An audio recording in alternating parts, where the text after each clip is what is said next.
Welcome to the heart of my home. Y'all, we are in holiday season and today we're making some homemade sourdough stuffing or dressing, whatever you call it in your neck of the woods. So let's get to it.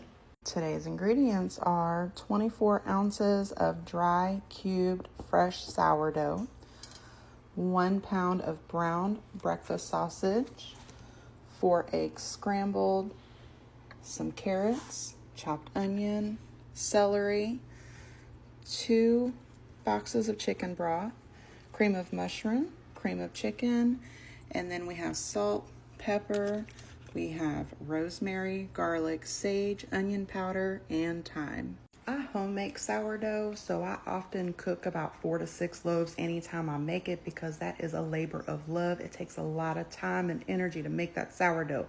However, that being said, you can use cornbread, you can use regular bread, you can use French bread, you can use any kind of bread you want to that is dried out, and they also have in 12-ounce bags at the store just the cube dried bread. You can go that way as well. And as an added bonus, y'all, you can also do what we are about to do with the stovetop, okay? That's what I did for years until I started making my own sourdough. We're gonna start by mixing all of our wet ingredients along with our sausage and our carrots, onions, and celery. We're gonna add 1 can of cream of mushroom. We're gonna add that can of cream of chicken. We're gonna add 48 ounces of chicken broth. Now we're gonna mix that well. We're gonna add some diced celery, add 1 small onion chopped, gonna add some carrot sticks, and we're gonna mix that well. For our spices, we're gonna add some salt. I wouldn't add too much because the chicken broth does have salt in it. We're gonna come in with that pepper. We're gonna add 1/2 tablespoon of onion powder, 1/2 tablespoon of garlic powder, 1/2 tablespoon of thyme, 1/2 tablespoon of rosemary, and 1 tablespoon of sage. Give that a good mix. Before we add the egg and the sausage, now is a great time to take a little taste test of that broth to make sure that you have enough seasoning. If you feel like you need a little bit extra of something, go ahead and add it now. I decided to add another 1/2 tablespoon of sage. Now we're gonna take our cooked breakfast sausage and throw that in there. Now we're gonna take those 4 eggs pre-scrambled and we're gonna add that as well. The eggs is gonna help set your dressing. We're gonna give that a good mix. Here I have an 11 by 14 nonstick pan, and I'm gonna add my breadcrumbs to this pan. Give it a little shake so everything lays flat. And now we're gonna ladle in all of that broth.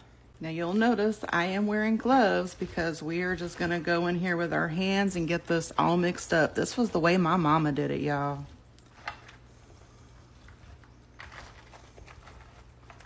Now we're gonna let this set for just about 10 minutes so that that bread can soak up some of that broth. And then we're gonna come back in with our second box of chicken stock and just kind of fill in and do another round of hand mixing to get everything well incorporated. Now, if you are using stovetop or a version of, you do not have to add spices unless you want to. All of those spices are already in that mix for you.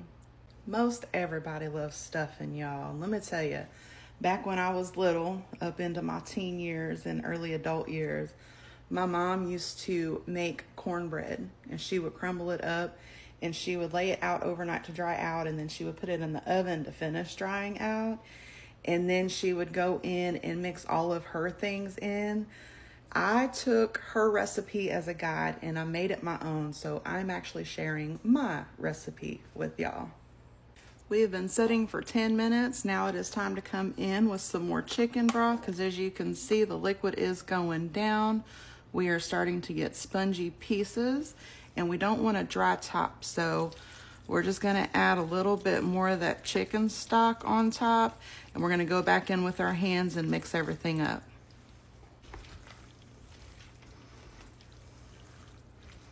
All right, our second round of mixing is done. We are going to put aluminum foil over the top of this, and we're gonna bake it at 400 degrees for 45 minutes to 1 hour.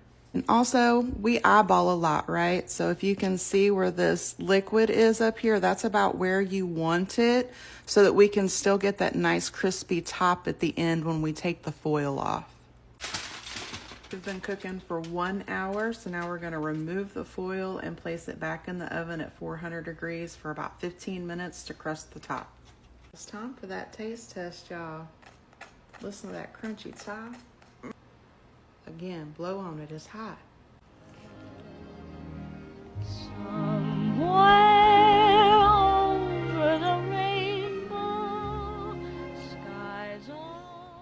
If I don't take you home, I don't know what will, friend. All right, you know what's next. Costume breakdown.